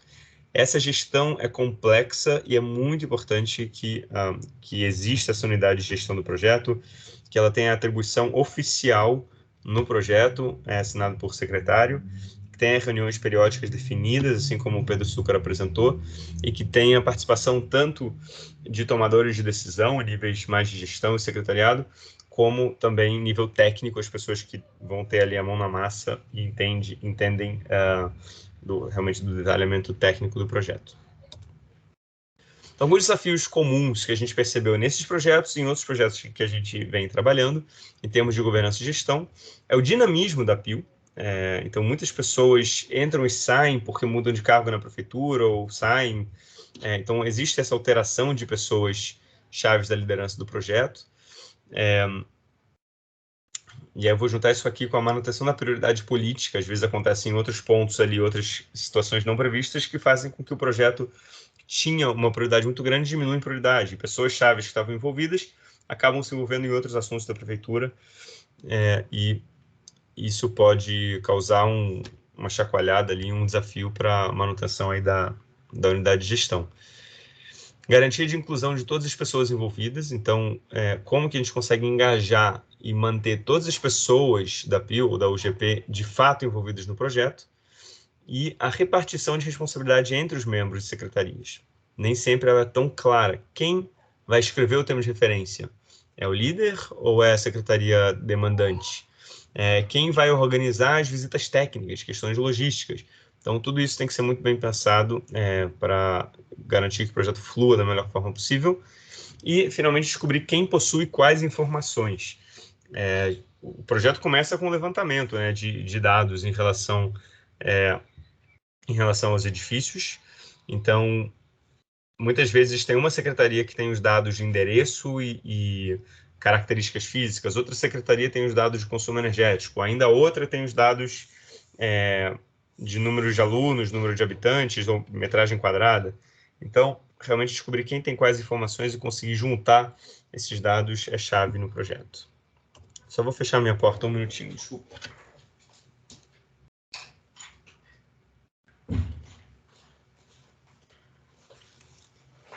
Então, pensando aqui no fluxo de preparação do projeto, se a gente fala dessa primeira parte de diagnóstico e identificação do escopo, na verdade,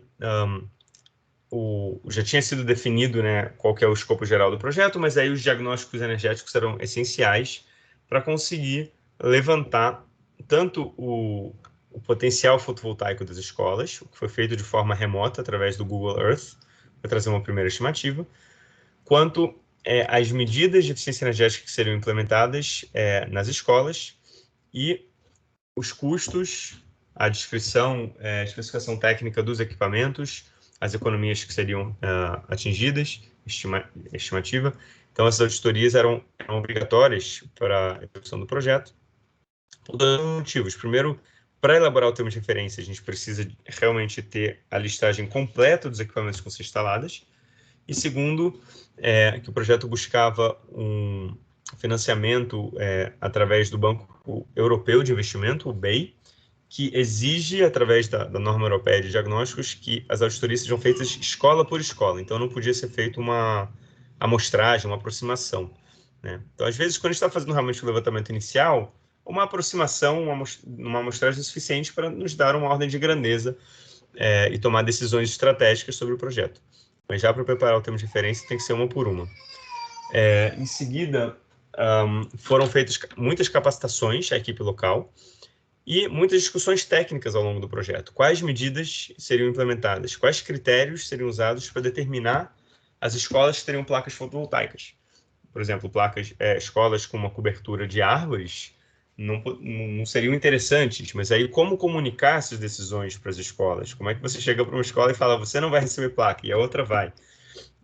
Então, isso tudo tem que ser comunicado de forma muito bem pensada, trazendo os critérios técnicos, mostrando que os benefícios vão ser repartidos por todos, e muitas considerações de saúde e segurança, como a estrutura dos telhados e prevenção contra incêndios, que foi um tópico bastante abordado, porque as escolas precisam ter a aprovação do Corpo de Bombeiros em dia, e tem que ter o padrão de entrada também adequado para conseguir receber os projetos fotovoltaicos. Tudo isso tem que ser tratado ao longo da preparação do projeto. Em Maringá, o trabalho de diagnóstico teve a ver com o levantamento e classificação dos tipos de vias, atualização do inventário georreferenciado dos pontos de iluminação pública. Como eu falei antes, Maringá tem uma base de dados extremamente completa, mas não estava 100% atualizada. E também cruzar esse georreferenciamento com os dados da concessionária de energia, da Copel, e os dados estavam sendo cobrados pela iluminação pública, já que é por estimativa. Então, isso foi realmente um ponto bem central do projeto. Avaliação do atendimento atual do sistema às normas de iluminação pública e algumas discussões técnicas. Por exemplo, se a nova potência depende não do que estava instalado antes, mas do tipo de via, ou seja, a gente não vai determinar a nova potência em função da potência anterior, e sim fazer um projeto novo, em função do tipo de via, qual é a potência que precisa ter, independente do que tinha antes. E a discussão sobre a telegestão para dimerização, se haveria dimerização em todas as lâmpadas, ou não haveria telegestão, ou uma dimerização parcial. Acabou se decidindo que a dimerização parcial era mais interessante em termos de custo-benefício. Ou seja, aquelas lâmpadas de maior potência e principais são aquelas que teriam maiores ganhos com a dimerização e otimizariam os custos. A metodologia da parte de eficiência energética em Porto Alegre começou com uma caracterização inicial de todas as escolas, e aí visitas técnicas em 6 escolas piloto. Foi, então, elaborada uma calculadora de eficiência energética. Esse é um ponto-chave, porque quando a gente está falando de replicabilidade, é muito importante tomar um tempo de planejamento no começo. Em vez de a gente ficar fazendo todas as auditorias, a gente realmente criou uma calculadora padronizada que acelerou demais o processo de auditorias em todas as escolas futuras.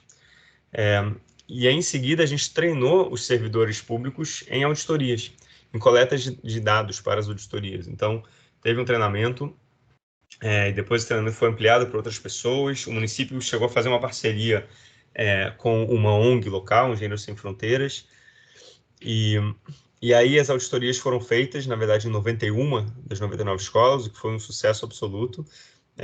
As primeiras 6 escolas nós fomos juntos e todas as restantes foram feitas pela equipe da prefeitura, sempre tirando dúvidas com a gente.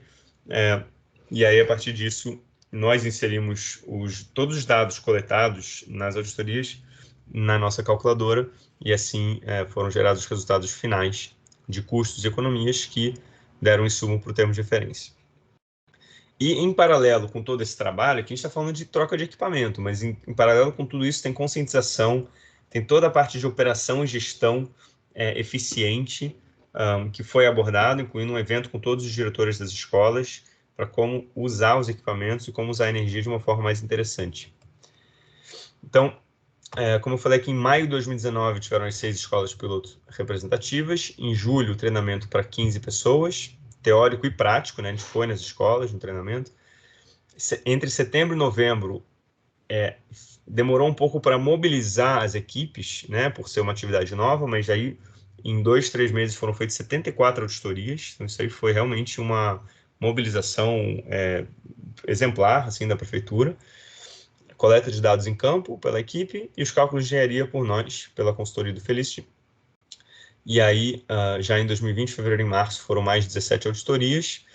E aí, março de 2020 começou realmente a pandemia, então as 17 que faltaram não puderam ser realizadas, mas aí os resultados foram compilados, extrapolados. Aí sim, faltando só essas 8 escolas, foi possível fazer essa extrapolação. Então, nisso tudo foi feito um levantamento de cargas e se constatou que 73% do consumo de energia está na iluminação, 13% na cozinha, só 11% com climatização, ventiladores, basicamente, muito pouco ar-condicionado, e 3% em chuveiros elétricos, computadores, bombas de água. E aí, então, foram levantados os equipamentos, as potências, os horários de operação, e determinadas as medidas de eficiência energética, como retrofit da iluminação para LED, controles de iluminação com fotocélulas, né, controle de iluminação natural, automático, sensores de presença, divisão de circuitos para aproveitar mais iluminação natural, trocar os interruptores para poder apagar as luzes perto da janela e deixar acesas as luzes mais longe, telhas translúcidas nos ginásios para poder apagar as luzes dos ginásios ao longo do dia, são luminárias, lâmpadas que consomem bastante, substituição de geladeiras e freezers antigos, isso era muito comum, um sistema de gestão de energia também através de um software de gerenciamento e medidores em cada escola. Algumas medidas de conforto térmico. As escolas ficam muito quentes no verão. Porto Alegre, para quem nunca foi no verão, realmente é um forno no verão. E, então, a pintura dos telhados de branco é uma medida simples que traz uma queda significativa de temperatura, principalmente em prédios que não têm um isolamento, né, que é o caso. E aí também foi recomendado isolamento térmico na cobertura das escolas para melhorar no verão e no inverno. E aí, instalação do sistema de geração fotovoltaica, que de forma compilada economizaria entre 50% e 60% do consumo e 35% mais ou menos do consumo reduzido aqui através da eficiência energética. A gente tem uma redução de quase a totalidade, mais de 90%, ou enfim, 80% a 90% Vamos pegar aqui 85% a 99% de redução de consumo nas escolas. Foram feitas 3 capacitações, essa de auditorias energéticas para 13 a 15 pessoas, um evento de engajamento de 40 a 50 diretores e um treinamento de gestão energética em municípios, que já foi online no ano passado, com até 150 pessoas, maioria de cargo técnico, de municípios de todo o Brasil. Isso aqui era na época que a gente ainda podia se encontrar no auditório. Então, alguns desafios comuns encontrados em diagnósticos são dados desatualizados ou inexistentes, que precisam ser levantados, a disponibilidade da equipe interna e externa para realizar os diagnósticos, o cronograma realmente foi um grande desafio, qualidade dos dados levantados, né, uma equipe, às vezes, como é inexperiente, precisa de alguns diagnósticos para ir pegando a experiência e a qualidade foi aumentando, e envolvimento dos gestores prediais também é um desafio e é muito importante tê-los envolvidos. Então, algumas realidades, né, que a gente percebeu é que a escola não paga a fatura de energia, quem paga é a secretaria. Então, é muito importante que o diretor escolar saiba o consumo do seu prédio para que ele tenha motivação para economizar energia. Isso se aplica a quase todos os municípios.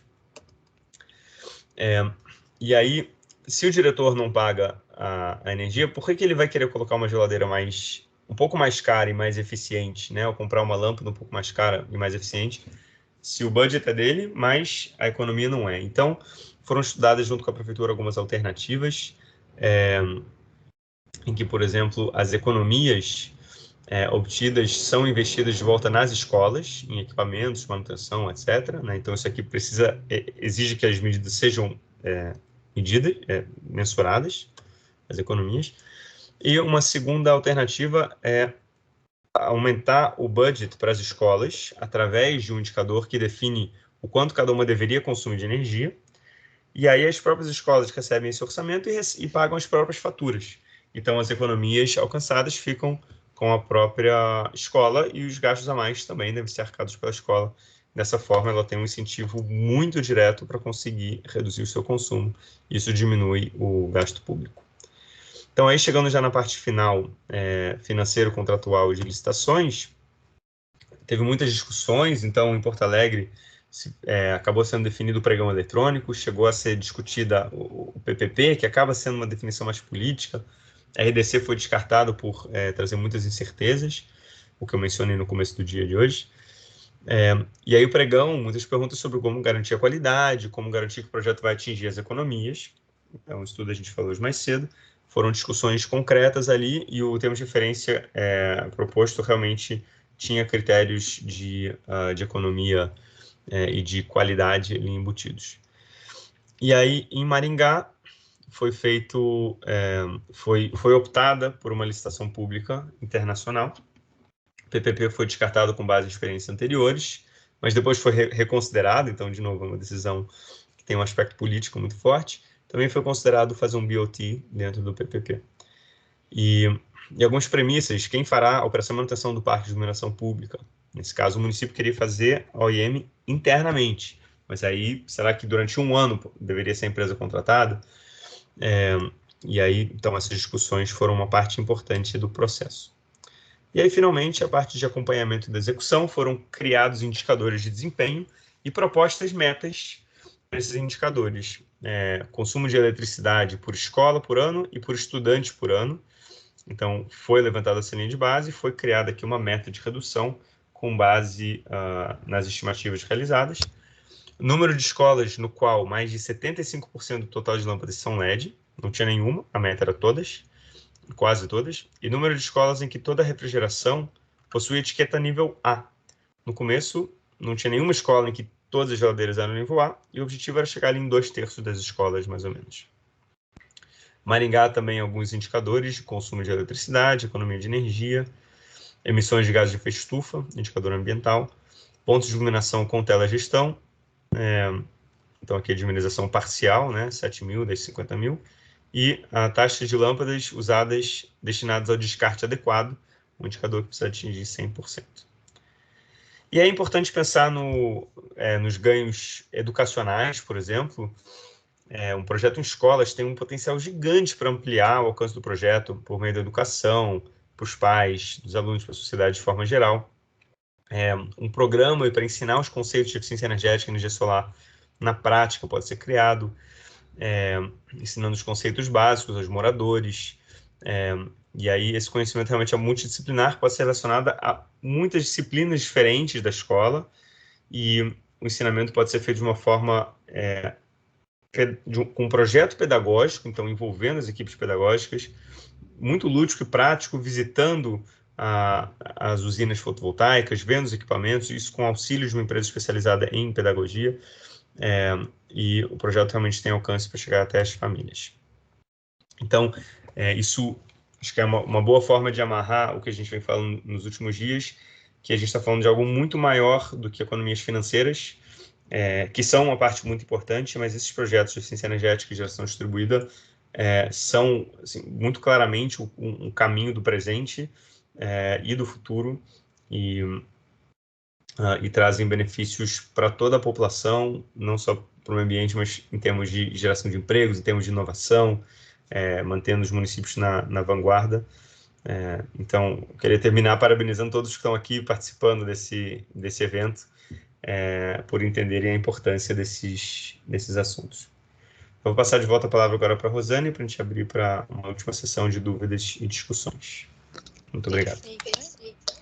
Maravilha, Alexandre. Então, vamos passar aqui para dúvidas e comentários do pessoal que escrevendo aqui no chat, né? Então, o primeiro comentário é do Antonioni Rosada, do PML de Limeira, né? Então, ele está compartilhando aqui um documento do Procel no chat, né? Na qual tem diretrizes de iluminação pública, né? Estudos e projetos para sistemas de iluminação baseado na Prefeitura de Limeira, né? Então, acessem o chat, ele deixou aqui o link do Procel Info. Também destaco aqui, compartilho com vocês uma oportunidade que acabou de sair, né, recente, é uma chamada pública do Procel para eficiência energética no setor público, né? Então, uma chamada para seleção de projetos de eficiência energética em edificações públicas federais, estaduais e municipais existentes em todo o território nacional.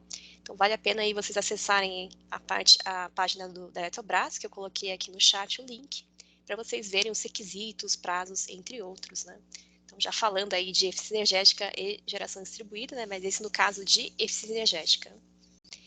Tem também uma dúvida aqui do Joel de Moraes Neto, falando se seria interessante a implementação de smart meters nas edificações para um diagnóstico energético mais preciso e acompanhamento de gastos com energia em tempo real. Então, sim, com certeza, Joel, seria muito interessante já fazer, né, a instalação dos smart meters antes, né, da realização, da implementação de medidas de eficiência energética, justamente para conseguir depois fazer um monitoramento, uma análise dos resultados, né? Detalhe que às vezes a gente vê um edifício que tem um smart meter, mas ninguém está fazendo o registro do histórico de dados, né?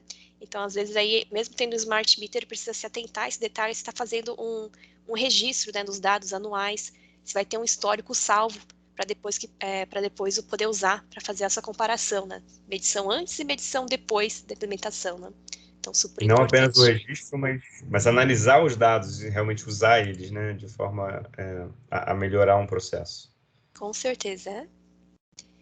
Bom, a última pergunta assim, que nós temos aqui no chat é do CDP Taiúva. Sabe me informar de alguma unidade prisional do estado de São Paulo que já tem contratado energia fotovoltaica? Bom, essa é uma boa pergunta. No estado de São Paulo eu desconheço, mas existem aí notícias e reportagens, né, de outros estados que já estão aplicando aí energia solar fotovoltaica para unidades prisionais, como no caso aí do investimento da CEMIG em alguns presídios e também na parte em Mato Grosso, Cuiabá, também tem algumas cadeias públicas que já estão sendo previstos sistemas de geração fotovoltaica. Posso colocar aqui no chat também, se interessar. E além do fotovoltaico, realmente a gente tem conhecimento de unidades prisionais que têm projetos de eficiência energética. Nós, na TID, trabalhamos agora muito recentemente, aliás, estamos trabalhando com uma unidade em Curitiba, né, o departamento prisional de Curitiba, que é o DEPEN, e lá, na verdade, eu me corrijo, lá eles fizeram a troca de iluminação por LED e energia solar fotovoltaica também. Então, esse é um exemplo, e a Medcid está fazendo ali o trabalho de medição e verificação dos resultados do projeto. Tá? Então, lá também é um case. E só complementando a resposta ao Joel, os smart meters, então, são interessantes, tendo cuidado que a Rosane falou de acompanhar os dados, mas não são condição, né? Se pode fazer um diagnóstico energético sem a implementação de um medidor inteligente, através de um levantamento das informações, e às vezes medições pontuais.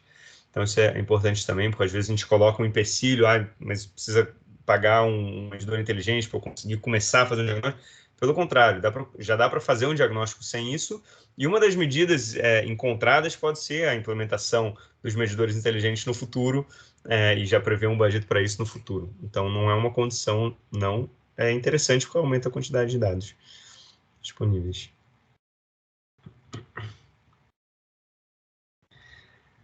Se terminar as perguntas, eu poderia abrir o guia. Então, eu abrir o guia assim só um minutinho, que a gente tem para mostrar. Para aqueles que ainda não tiverem aberto. Vocês conseguem visualizar aqui minha tela? Sim.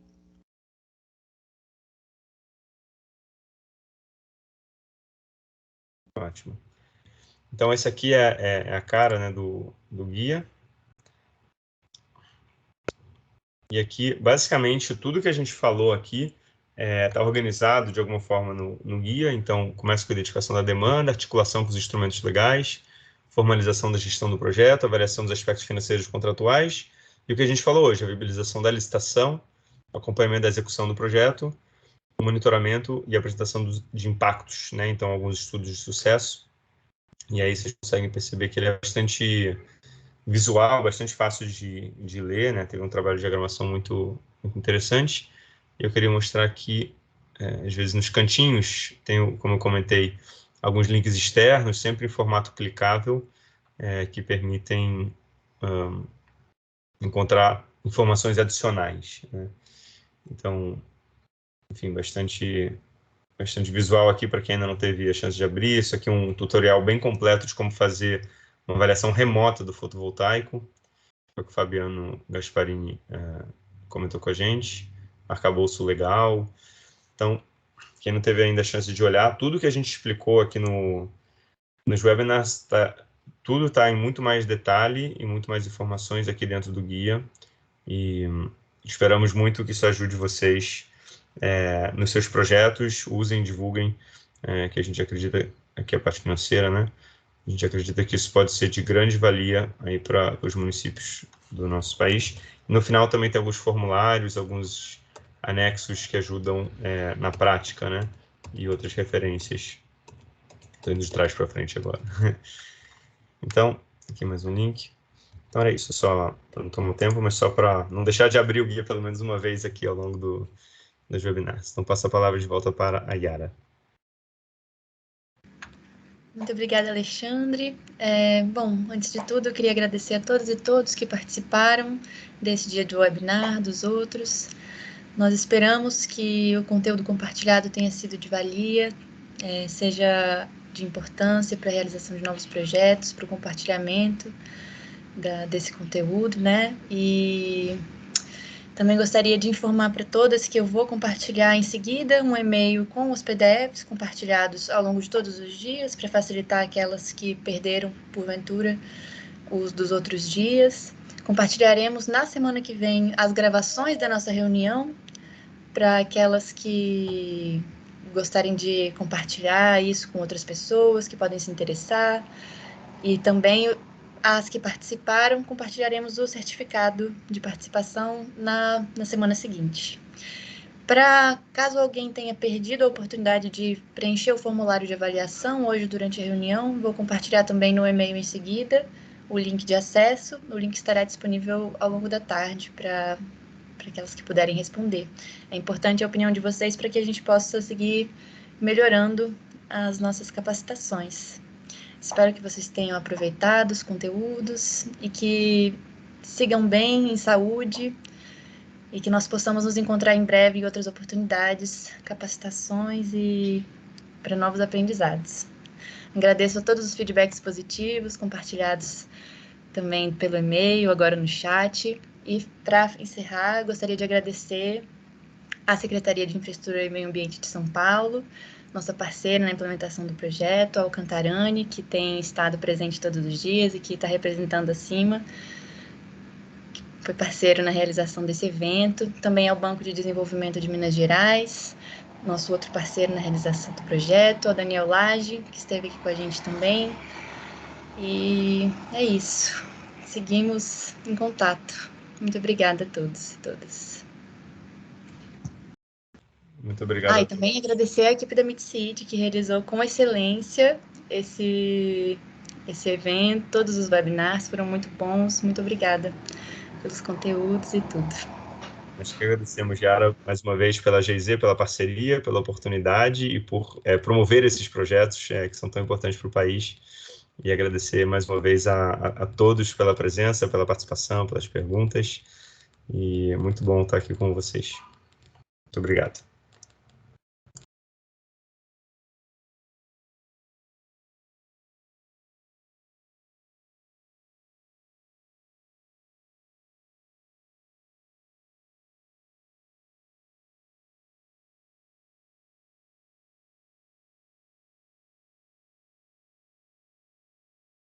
Muito obrigado a todos. Muito obrigado. Excelente dia e bom fim de semana. Obrigada, Cantarani. Bom dia, Obrigado. boa semana. Alexandre, Zane, Laísa, toda a equipe da Mixid, da Felicity. Muito obrigado. Bom dia, pessoal. Próximas. Bom dia, Laísa.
Tô saindo, tá, Yara? Obrigado, viu? Você não precisa me remover também.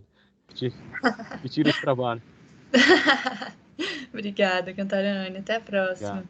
Bom dia Até a aí. próxima. Contem com a gente, que o nosso apoio é parceria de sempre. Obrigada, vocês também. Estamos juntos. Até mais. Tamo juntos. Obrigado.